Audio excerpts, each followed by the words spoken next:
Mapagpalang gabi po sa inyong lahat, mga kapatid. Ako po pala si George Hipos. Isang mapagpalang gabi po sa inyong lahat. Ako po si Elisa Hipos. Simulan ko po ang aming kwento, kung paano ang Diyos kumilos sa aming buhay. Ako po ay ulilang lubos at isang probinsyana at nagkakilala kami ni Brother George, September 1992, una kami nagkita sa isang Bible study. At the same time, birthday, pinakilala ko ng tiyahin niya at classmate at friend ko. 1993, pagka-graduate ko, nagturo ako sa isang church school. Tumawag siya at nangumusta. 9 months siyang nanligaw at 2 years kaming engaged. Ang tanong niya, kung may pag-asa daw siya sa akin. Sagot ko, oo. Sabi niya, anong patunay? Tinanggal ko ang singsing ko at ibinigay ko sa kanya. Dapat 5 taon ang aming engagement period. Kaya lang may mga excited pang ikakasal kaysa sa amin. Kasi sabi namin mag-iipon pa kami, pero mamamanhika na raw sila. Wala po akong magulang, saan sila mamamanhikan? Pero sila na po yung marami pong kapatiran. Ang tita niya, ang kapatid ko, mga Christian po sila. Sila po yung mga kaganapan para paghandaan yung aming kasal. Napaaga po yung kasal namin. December 1995 na manhikan. At ikinasal kami ng May 18, 1996. Meron nung pagitan na 6 na buwan. Hindi po kami sumipot sa pamamanhikan dahil hindi naman kami ang nagplano. Pero dahil excited nga sila na ikasal, hinayaan na lang namin. Itinawag na lang sa akin ang aming mga gagawin. Magparehistro daw po kami sa City Hall, bumili kami ng singsing at damit, naming dalawa, sila na raw ang bahala sa lahat. Praise God! Napakabuti po ng Panginoon na meron pong sasagot ng ganun sa isang kasalan. At noong 1996 nga po, May 18, naganap po ang aming pag-iisang dibdib. Isang church, Christian wedding po ang nangyari. Pagkatapos po ng kasal namin, umuwi po kami sa province, doon sa kanyang mga magulang. Balak po namin doon tumira, pero siyempre kailangan namin ng... Nag-pray ako sa Lord, sabi ko hindi pwedeng dito. Hindi ito yung nais na buhay na parang gano'n po. Nagbalik kami ng Maynila. Ang ate ko at tita niya ay parehang nag-offer ng bahay. Praise God din po, dahil meron ng mga ganon na nagbibigay talaga. Pero pinili naming mangupahan. October 1997, biniyayaan kami ng isang malusog na anak. Noong 6 months old si Gideon, naging regular ang asawa ko sa trabaho. May bonus pa, insentibo para sa first and second baby. Noong dedication ni Gideon, pinasulubungan kami ng ate ko na taga Palawan, isang baboy para panghanda. Kasi kukunin niya yung mga anak niyang nagbakasyon sa amin. Panay pa rin ang offer sa amin ng aming tirahan ng kanyang tiyahin. Dahil nangupahan nga po kami. Pero sa isang farm, Bulacan, sabi nila pwede akong magturo doon dahil may school at magkakapit bahay kami. kakailanganin naman ng aking asawa ng service kasi isang farm yun, medyo malayo. Kailangan namin ng service doon sa inoffer ng tiyahin ko sa isang farm sa San Jose del Monte po ito. Bali, bundok po siya na lugar. Talagang ang sasakyan doon ay pagdating ng 5 p.m. ay wala na. Baga wala nang balikan. Bukas ka na babalik. So, ito po naging kwento ko. Pumunta po kami sa motor trade. The time na mangutang kami ng motor, hindi po ako na-approve. Dahil sa time na yon, 1996, maliit lang po ang nagiging sahod ko. At ang ayaw lang siguro ng Diyos, mangutang kami. Sa buong buhay namin, hindi pa kami nakakaranas din na mangutang din talaga na ganun para sa motor.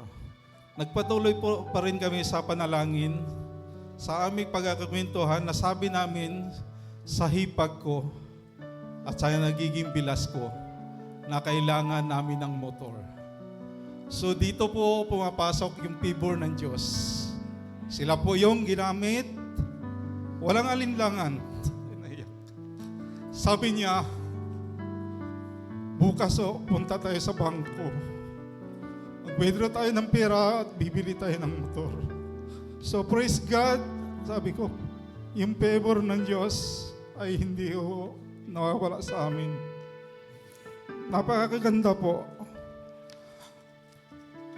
Sinabi namin, babayaran namin. Ang sabi naman niya, bahala na kayo kung kailan niyo mababayaran yan. Talagang sinika pa rin namin mag-asawa na after 2 years, nabayaran namin yung motor. Fully paid po namin.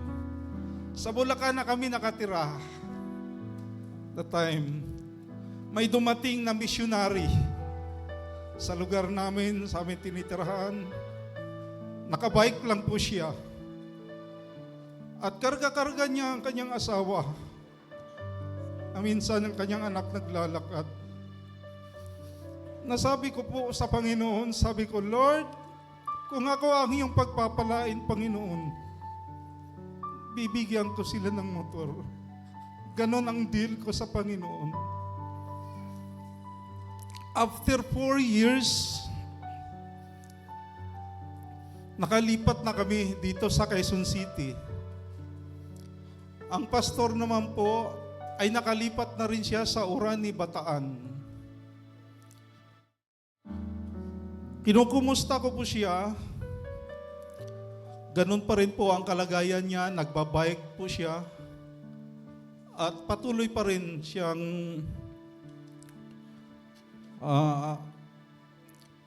nag-house to house sa paglilingkod sa Panginoon.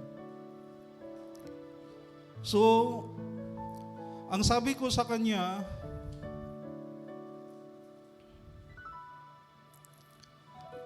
doon sa nabagabag ang aking loob, doon ko nasabi sa Panginoon, kung ako ko'y pagpapalain, bibigyan ko siya ng motor. After 4 years po, ito na po lang nangyari, dito na po kami nakatira sa Quezon City. So, inaalam ko siya sa mga kasamahan niyang pastor, nakontak ko po siya.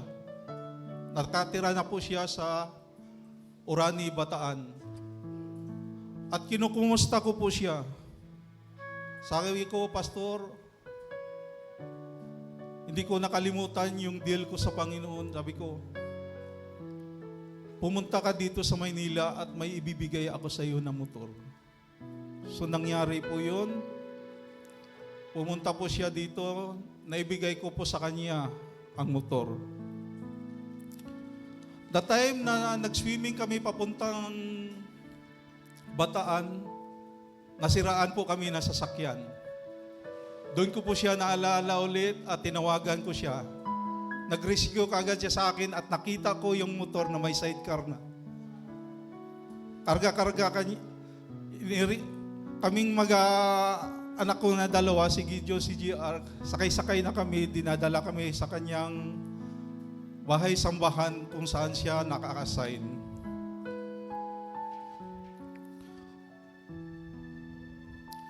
Simula noong nakipag-deal ako sa Panginoon,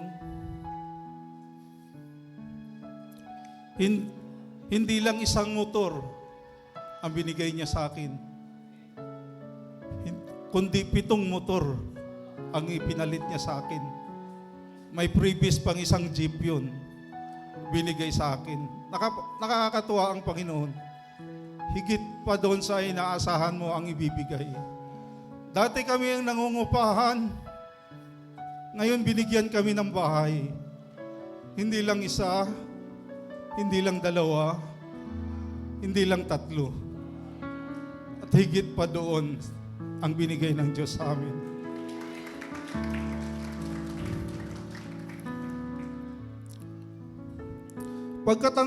Pagkatapos kong natanggap ang award, Circle of Honor na 25 years no accident. Ito po sa aking trabaho sa company. Almost 30 years na po ako doon nagtawag. Pagpasok ko po sa trabaho, tinawag kami sa office. At ang sabi, wala na daw kaming trabaho. Nakaready na mga cheque at ibibigay na sa akin ang worth of 1.3 million po yun. Hindi ko ho tinanggap ito. Arang labag sa aking damdamin yung ginagawa nila sa akin. Na para sa akin, wala pa sila doon, ay nandoon na ako, pero ganun ang ginawa sa akin. Nagkonsulta ako sa isang attorney at ang sabi ni attorney, sige akong bahala niyan. Ilalaban natin yan sa NLRC. Hanggang ngayon. Sa ganung sabay po dito, ikinasal sa probinsya si GR. Ito po yung pangalawang anak ko. At si Jimaina Pay na nag-aaral po dyan sa Fatima. 5 months po akong wala ng sweldo. Sanay ako na tumatanggap ng sweldo. 5 months wala akong trabaho. At purihin ang Diyos. Hindi pa rin siya nagpabaya sa mga taong tapat sa Kanya. Yun, nag-apply ako, pinakita ko yung resume ko. Sabi ko, nakita ng isang nagiging amo ko ngayon, born again Christian. Kaya kita tinatanggap dahil born again Christian ka. So, nung mga trabaho na natatamasan ko ay mas doble, mas grabe pa ang binigay sa akin ng Diyos. Talagang hindi kami pinagkukulang, hindi kami pinabayaan ng Diyos. Sa buhay namin mag-asawa, ay wala kaming pwedeng ipagmamalaki sa aming mga buhay, kundi ang Diyos lamang po. Diyos lang ang nagbibigay sa lahat ng mga bagay na to. Lahat, ang sabi nga lagi ni Pastor, ang lahat ng mga bagay na ito ay temporary lang. Maaring ibigay sa atin, makamta natin, maaring kunin din niya. Pero yung pagtiwala natin sa Diyos, ang sabi niya, kailanman hindi ko kayo iiwan. Hindi ko kayo pababayaan. Lord, we thank you po. Maraming salamat po sa Diyos ang papuri sa hapong ito.